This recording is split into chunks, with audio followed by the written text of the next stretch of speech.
不要找任何理由说你不会弄菜了。今天2分钟教你弄一桌子菜，沉浸式的哈。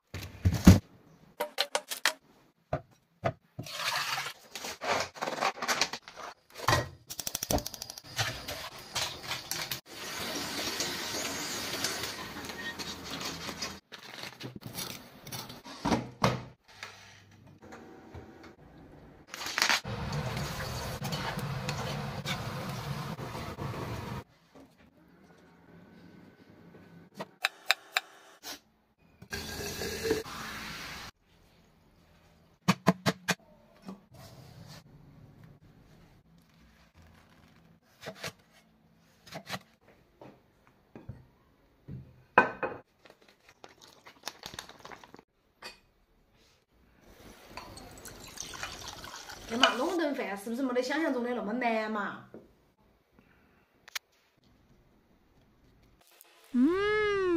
有些人嘛，就是不要把它打惯死了，你说是不是嘛？就是啊。发现没有，这些东西出去露营和野餐也巴适得很咯，完美。